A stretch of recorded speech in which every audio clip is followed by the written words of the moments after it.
Once again, guys, I'm coming to y'all with a video that I needed to post today, and I'm filming it today. I needed something that was going to be easy for me to edit again because the procrastination demons, they got hands, y'all. They got hands. I don't know what to say. So I'm going to talk about lukewarm K-pop takes that I have because I really don't think I have very many hot takes, and I also don't want to get doxxed. So yeah, I'm going to talk about random little like K-pop shower thoughts that I had, little like takes that I've been like musing on for a while. Hopefully these aren't too inflammatory. If they are, take a deep breath before you comment, because like you don't know me and we don't know these idols. So okay, so here's the first one. I don't actually care all that much about like streaming numbers. Like I get that like it's important for awards and I guess like charting, and that's great for them. Me personally, if I like a song, I'm gonna listen to it, and if I don't, then I'm not.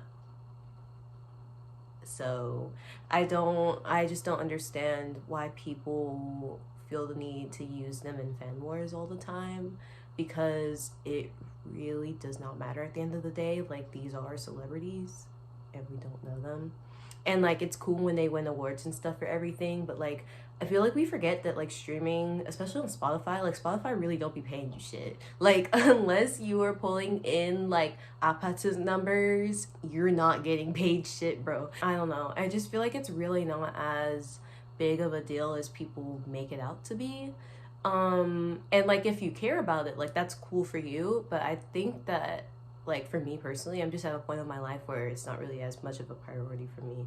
I think like when I was an earlier K-pop stan, I definitely was like, oh, this is really important. Oh, I'm blocking Yeonjun. Oh my god. Oh my god. Anyway, I think it was definitely important to me when I was early on in my K-pop like career, but now like I've been a K-pop stan for almost 6 years now, and like it's just, again, if I like the song, then I like it. If I like the song, then I like it. And if I don't, then I don't. And that's okay. Okay, so the second one is like a little bit of a hot take. I'm gonna try and be as nice as I can be while saying this, because I, again, don't want to get doxxed or anything. I really, and I've made a video about this group before, I absolutely love Artemis's art direction. I think that they're such a creative group, like they're so inspired. I'm really happy that they're able to continue their careers as artists and everything, but unfortunately I feel, me personally, I feel, not anybody else, I feel personally, just have to put that out there, I feel that Jade and Jung, or I guess just whoever their creative team is kind of leaning a little too much on the, oh, these are 5 members from Luna, so we're going to just insert bits and pieces of their old lore because of how Luna ended and the whole catastrophe that was with their old company.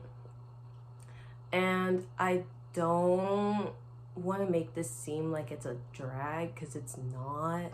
It's literally just, for me, I want to see something new for them, like how Virtual Angel was. Virtual Angel was taking their cosmic themes, taking that quintessential Luna sound, and I know Luna has a bunch of different sounds. We all know what the Luna sound TM means, okay? So like let's keep it cute. I mean, obviously everything is for money in this industry, right? To me, it just feels a bit cheap to have to rely on just the old Luna lore. And I know that the members like being able to continue the lore. So again, not even like a drag or anything. At the end of the day, they can do what they want with their brand. I personally would just like to see something new from Artemis, because I know that they have it in them. Like their debut album was literally like a fucking home run. Like that was incredible. So like I know they have it in them, and I think that with their next like couple of albums we'll get to see more growth from them as they move away from the whole BBC debacle.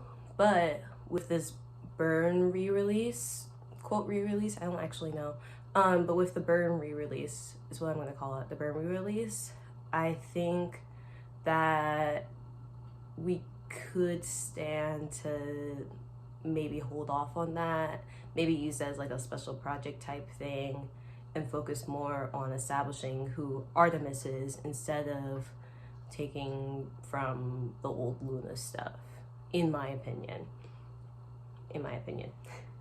This one's a good one. Okay, I really like how the 5th gen landscape is shaping up so far. I love just like the new trends that we're seeing so far. We've got like a lot more soft boy groups, I feel like more like soft, cute concepts for boy groups, which I'm a sucker for. I love a good, cute concept. But I also think that the early 4th gen groups, like especially the boy groups, because we had like a whole renaissance of like loud, hard-hitting, like industrial kind of music, I'm really excited to see how they adapt to the new 5th gen landscape, because it is like, I do feel like we are fully in 5th gen now with like the boy and the girl groups and everything. I think it'll be really exciting to see how they go with the trends, or I guess take it and like make it their own. Like Stray Kids, for example, I am really excited to see like what they do when like contract renewal comes up, because I feel like they could really like they've already made such a big name for themselves, and I feel like they could really like totally take their brand to like totally new heights if they maintain their identity while like adapting to the times, if that makes sense. I also am excited to see how like groups like IVE and LE SSERAFIM reach their peak. I feel like IVE hasn't reached their peak yet. Like they're already one of the top girl groups right now, but I feel like they're just gonna get bigger and bigger and bigger. Like they're quite literally untouchable right now, in my opinion. And LE SSERAFIM, I feel like they're gonna have a renaissance. I think they're gonna be just fine, honestly. Like the whole hate train that happened last year, I was like, well, unfortunately, when you're pretty and successful, like people are just gonna hate you. So it is what it is, right? I think that LE SSERAFIM especially, like they have a lot more to show. I think it's gonna be really exciting to see how they adapt to the new landscape. It's gonna be exciting seeing how groups like TOUS, Boy Next Door, Flip, I know that they just debuted. Like it's gonna be exciting to see how they really shape the trends and stuff too, especially for boy groups, because I feel like we've been getting a lot of the same, and it's really cool to see like new trends crop up and go, you know? Okay, this is a very short take. I just need more house in K-pop in 2025. I need more house in K-pop. I feel like Impossible by Rise was just such a fucking banger that I just need more. That's it. That's all.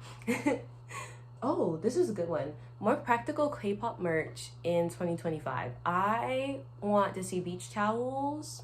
I want to see picnic blankets. I want to see dishwashing gloves. Like, come on. Like, if I can't have a folding table with Kang Taehyun's face on it, like, am I really living life? Like, is that conducive to my success? I don't think so. So, Big Hit, get on it, because I need that Kang Taehyun folding table, okay, girl? Like, I'm gonna need that right now. So, for idol variety shows, especially like the in-house ones, I know that Want Tease is one. I don't know if that's the name of the show, actually. Let me not speak on that, because I'm not. Hey, I love ATs. I'm not a big AT though, so y'all correct me, okay, girl? But at least for To Do, for TXT, they're my olds. For To Do, I think it'll be really cool to see the behind the scenes of how they create shows like this, how they come up with like an episode, like how they like pitch different games that they want the boys to try. I know sometimes they'll role play and come up with a whole like scenario for the idols to act out or whatever. There's these 2 episodes where, and I think it's from I want to say it's like around 2020 to 2021-ish era. Subin has red hair, so I'm pretty sure it's 2021. But I think it would be really cool to see how the staff come up with different scripts for the groups, different concepts for like what they want to act out. Like who was in the meeting room for it to do, and like, okay, you know what? Scratch that. I'm gonna paint you a picture. Imagine you're in Big Hit, right? You're sitting at this long table, all these little creative directors, we got script writers, all sorts of people just sitting in the meeting room, right? We have a little we have a little presentation to do, TXT, right? On the billboard, on the whiteboard, right? Who in that meeting room was sitting there like, we need to make these 5 grown men sit around, act like they're in a classroom, and pitch a random ass class to each other? Like, and then we'll quiz them after. That's what I think is crazy. Is I'm like, who came up with this? And why? Because you're a genius. Like, give the girl her flowers. And I just want to see like how they come up with everything. Like I've said that like 5 times right now, but like I really just want to see like what goes through these people's heads, how they come up with the concept of an in-house idol variety show, because like the concept they be coming up with is like super fun. I know there's a couple of staple games that they be using like all the time, like Mafia. Like every idol group has played Mafia, but I feel like we just don't see a whole lot behind the scenes. And I know that for some companies they want their staff to be like more private, more behind the scenes, so like I get why they don't be showing it, but I would like to see it. I would like to see the material. I would really like to see the material. This one's, I guess, on the same kind of wavelength of Hybe shenanigans. I am really, really happy that NewJeans have each other. I think that with the whole unhinged shit going on right now, it's kind of not looking great for them. I'm gonna be so honest, like it's really not looking great for them. But I still think that they deserve success, they deserve happiness and peace in their lives, because I can only imagine what being an idol that young can do to you mentally, especially when you are surrounded by adults who don't have your best interests at heart.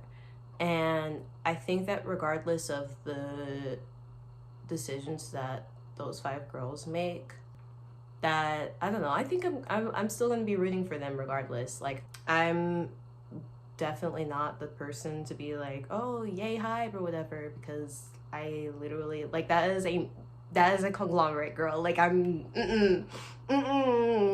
like no man, we don't fuck with that. And Hybe has done like literally so many shady different things. Like I'm gonna try and put it up on screen, but like Hybe is really not the company we need to be praising right now, girl. So like I get why NewJeans don't trust Hybe, because girl, I don't either. I also am like, Minheejin, like really? We're going with her? Like she's like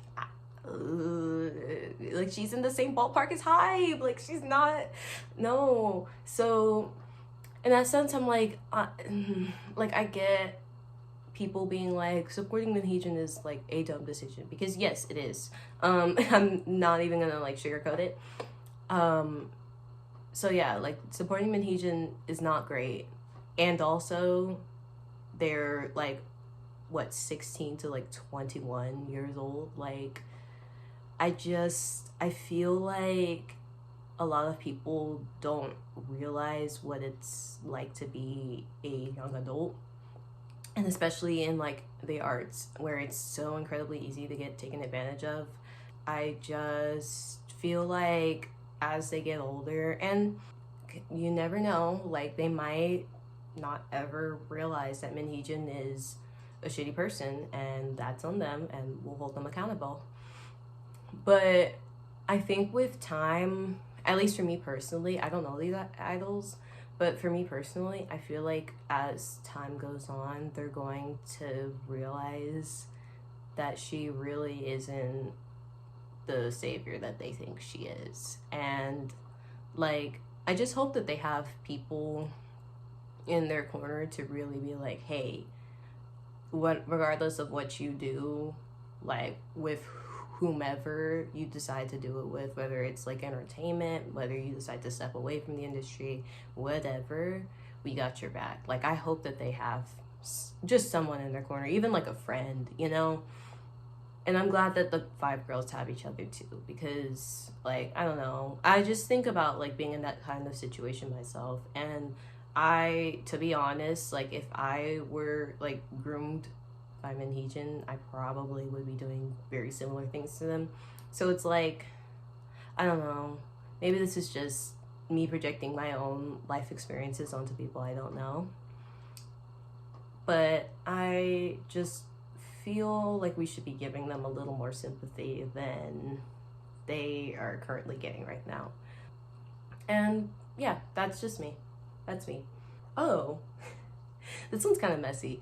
I believe that every toxic K-pop stan has their emotional support hype group. I don't know where I got this from. I just saw it in my notes app and I was like, what the fuck? I have to include that. So I was like, I don't know what that is supposed to mean. But like, I guess here I am. Here I am with my emotional support hype group. So obviously I have no source or evidence. I literally, that shit was like written in my notes app at like 2 a.m. Like, I don't know where that was coming from, but yeah. If you're a toxic K-pop stan, comment your emotional support hype group down below. I want to see something. Actually, no, hold off.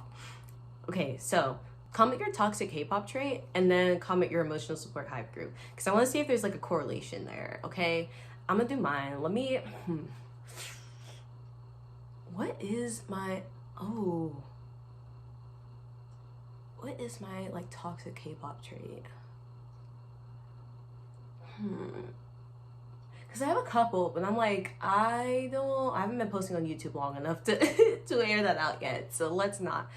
Ooh, my toxic K-pop trait is saying I'm interested in the group after listening to one song of theirs, and then when people tell me to stan them, I say yes and then never check out the member. because it takes me so long to get into a group that I just don't feel the need to invest my emotional energy right that second. Like, when it happens is when it happens. Like, it's not anything personal. But whenever people be commenting on like YouTube videos or something, for example, or like on Reddit, when people are like, oh, that's X group and they're doing this and you should check out this, that, and the third, and these are their shows, and this is an interview that they did like 10 years ago or whatever. Like, I just don't feel the need to check all that out right now. Like, I love that for you. I love that you're doing promo. Keep doing it. Keep going. I literally lost all my storage. So anyway, yeah, continue the self-promo, girl. And when I get to the group, I'm gonna get to the group. But yeah, that's it for this video. I'm gonna hurry up and edit this before I lose all my fucking storage again. So I hope you guys enjoyed. I'll see y'all when I see y'all, I guess, because I guess we're uploading on Tuesdays now. I had no clue that this was going to be my schedule, but I mean, I guess it works, and if it works, it works, right? So I'm gonna see y'all when I see y'all, okay?